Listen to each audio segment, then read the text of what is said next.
It's another beautiful Sunday afternoon. This is Robin Minds. Welcome. My name is Ebuka Obiuchendo. Thanks a lot for joining us. Interesting week we've had in the country in the last week. Like I always say, there's a lot going on. I think one thing I'd like to highlight is the talk about the fact that the strain of COVID that was discovered or that came about in India has been said to be found in Nigeria. We don't know what that means. I know the vaccination rollout is still going on. It's pretty slow, even if it's fast by African standards, but by global standards, we still haven't scratched the surface. But it just means everybody needs to be very careful. India was doing extremely well until this new strain came about, and we have seen the numbers and the devastation it has caused in that country. The last thing we need in Nigeria is another added layer to all of the problems and issues that we're trying to tackle here. So hopefully we can stay safe as much as we can. I know state governments like Lagos say that they are on their toes, making sure that there's going to be tracking and tracing, and hopefully we don't get to a third wave. But we're going to be talking about that much later on in the show. Something else that came up in the week that was a meeting held by the governors of the southern part of Nigeria. And one of the resolutions was they talk about banning open grazing in southern Nigeria. And it's caused a lot of very deep conversations and tensions. Just people are trying to understand what that means with regards to farming and just, all of that. We're going to be discussing that. I have here with me Ariko Collins, who's a lawyer. Thanks for being here today. Thank you, Ebuka. Yeah, I think what I want to start with, first of all, is the legality of this. A lot of people are confused. Is this something that is legal to do? We saw the Southern Governors meet, I think it was in Delta State, talk about, this cannot continue. So yes, open grazing is no longer allowed in the southern states of Nigeria. First of all, is that legal, you think? Okay, thank you, Ebuka. First of all, let me say by saying, at best, that is just a political solution to the problem. It's not legal as such. It's not legal per se. It's not legal because it is not the duty of the governors to make laws. It is the duty of the states' houses of assembly to make laws. So the states' houses of assembly need to ratify that decision made by the state governors. So it is when the states' house of assembly have ratified it that it becomes law. So at best, it is just a political solution to the problem. But this open grazing conversation has been going on for so many years now, especially since we've had this talk about herdsmen and farmers clashing and what that has done to, just agriculture and even lives, which of course is paramount to a lot of people. Did you think this was a good move to do? Because we've had so many conversations with federal governments. There's been blame has been shifted, so this should go to the state governors to decide. We've even heard recently that security is now in the hands of the state governor, even though the constitution says otherwise. Was this sort of a push to the wall for governors and they had to react this way, and was this the right reaction? Yes, in my view, I would say yes, it's the right move because it's a push to the wall. So at least it shows that they have awakened to their responsibilities, because their primary responsibility is the welfare and security of the people. So it shows that at least they have awakened to their responsibilities. So maybe this will ginger the State's House of Assembly to now come in and ratify this decision and now make it a law, so that the problem at least will be tackled to a bit. The northern governors are also sort of in opposition to this, and this has sort of now put the divide that was invisible sort of even clearer now, saying you can't do this. Obviously, of course, defending their interest and all of that. What does this do now for the polity? And of course, governors are supposed to, come in a united front. We know they have a Nigerian Governors Forum and all of that. Maybe that can be settled there. But you also said this is a political decision, which of course a lot of people agree with. The North and South now, governors, how do they come to a consensus where we can start having some clarity with this issue that's gone on for too long? All right. Now, first off, I want to begin by saying it's quite unfortunate that we have this peculiar political arrangement or situation in Nigeria. Now, the Constitution says we practice federalism. Oh, well, that's what it says, which we haven't seen in practice actually, but then that's what it says, that we are practicing a federal system of government. But our system of governance is so hinged on ethnicity or tribal sentiments, such that any political decision taken by our rulers is first viewed with tribal or ethnic or religious sentiments. So when the Southern governors now sat down to reach this decision, expectedly, the Northern governors kicked against it. they were saying, I think they were saying it amounts to secession for them, which I don't think so. But then it is because of the peculiar situation we have found ourselves. Now, to move forward, we need dialogue and cooperation, because that is the only way we can move forward. Yeah. We do not need to be viewing political decisions with tribal or religious sentiments. Otherwise, things will keep festering. Otherwise, it will just keep festering. Yes. I think we're joined from Abuja by Leonard Ebute, who's a farmer. Leonard, how are you doing? You are in the thick of this. You are a farmer, so you feel this much more than anybody else. First of all, there's a talk about the fact that this is culturally how the Fulani graze and raise their livestock and all of that. And there's talk about the fact that they were not consulted in this decision. Was this the right move, you think, considering that you are a farmer as well? What do you think about this decision? Thanks, Ebuka. I'm doing well. I'm enjoying the weather in Abuja. You see, we've been on air to talk about this a number of times, and we've said, right, it's first of all, the economic logic for open grazing disappeared a long time ago. In other parts of the world where we had pastoralists, culturally, they've all evolved, for economic reasons, because the animals perform better when they are in an area that you can control their nutrition. The logic for migration, whether cultural or economic, disappeared from the planet Earth long ago. And that's the first part. The second part is, apart from that, pastoralism has become a national security issue in Nigeria. Every single place where the herdsmen have been, they have clashes with farmers. And the logic of conflict resolution is that you will keep the warring factions apart. That's the first thing that needs to happen. In Benue State, it is illegal to do open-air grazing. It does not mean that Fulani people don't have a place in Benue State. Like every other kind of agriculture, you can get the land, put on that land the resources that you need to graze your livestock. There are a lot of livestock farmers in Benue State, some of them Fulanis. But the logic of, because of we needn't have gotten to this period of clear crisis to even take this decision. The economic logic disappeared. For our facility where we farm, the first thing we did when we came there was to set the ground rules. You can't graze here. We are farming cassava. Cows eat cassava. Therefore, the two cannot cohabit in the same space. And so we took the measures to secure our land from trespassers. It is the same thing happening in the southern part of Nigeria, particularly the Middle Belt, where it is a typical agrarian society where crop production is the order of the day.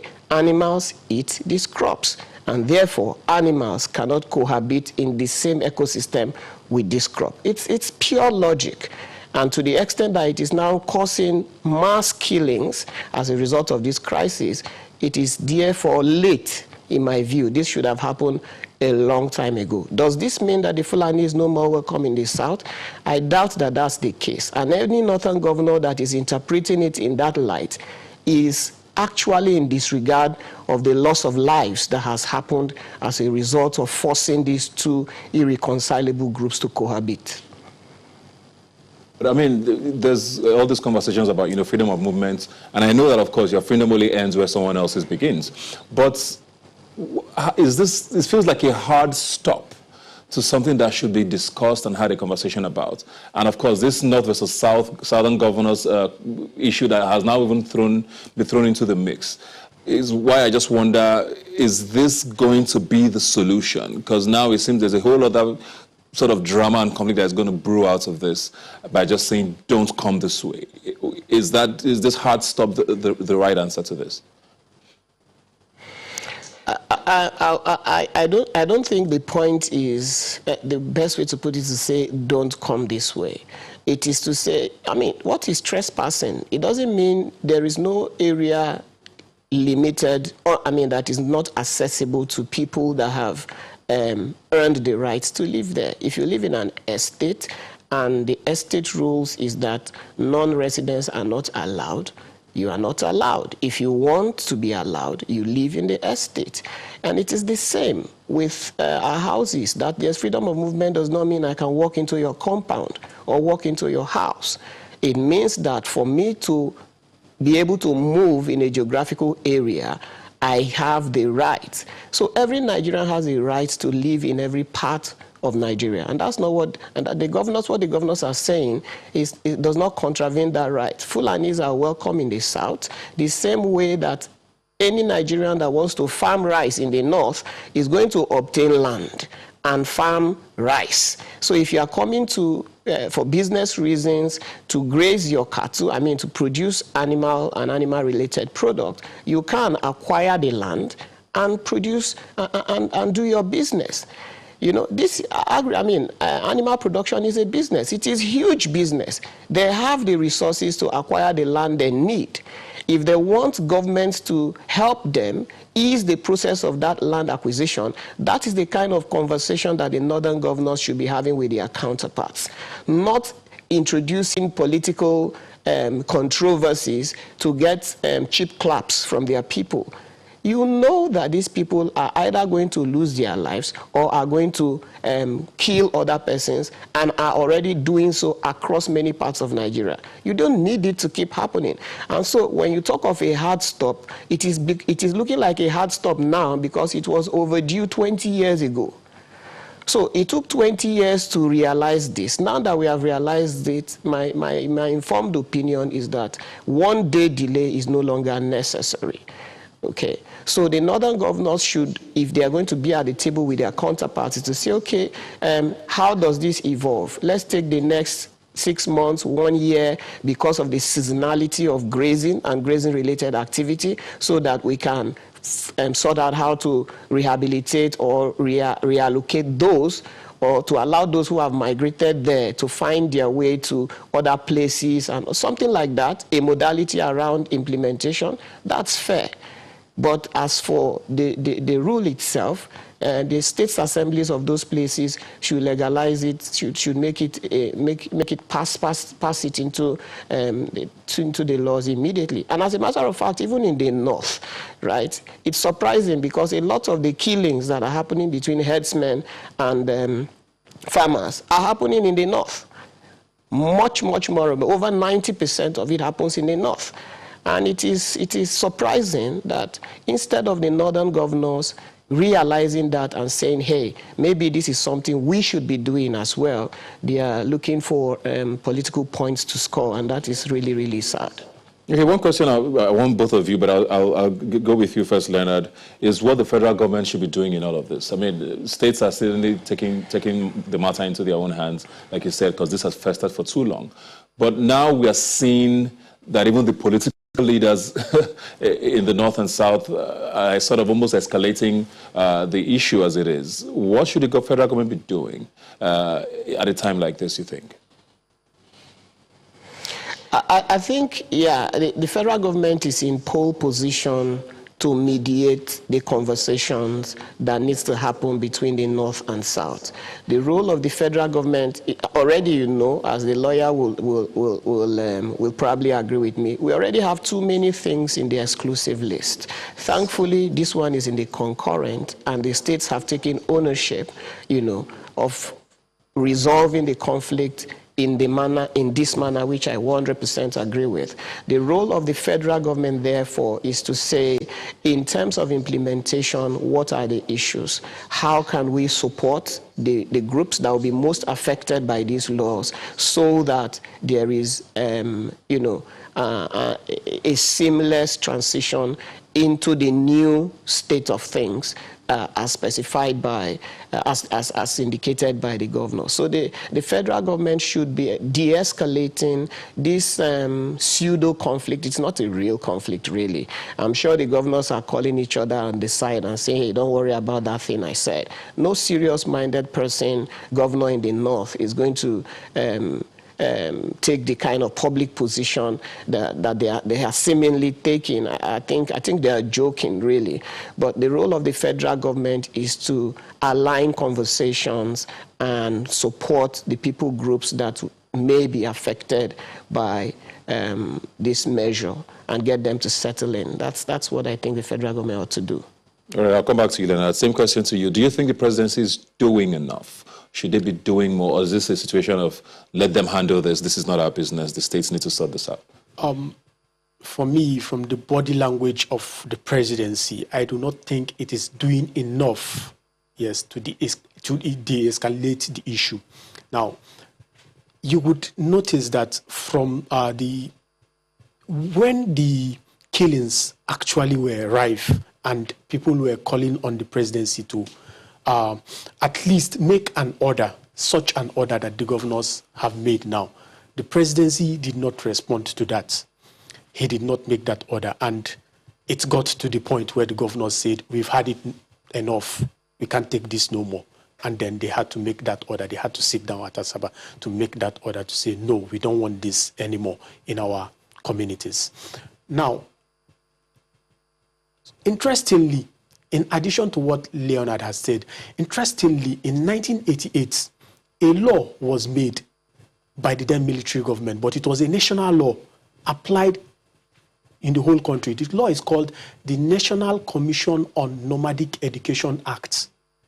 Now, by that law, section 4 of that law says that the board of the National Commission on Nomadic Education, in conjunction with state governors and the livestock department of the Federal Ministry of Agriculture, shall work to develop ranches or grazing reserves or dams for nomadic people whom we normally know as Fulani headsmen.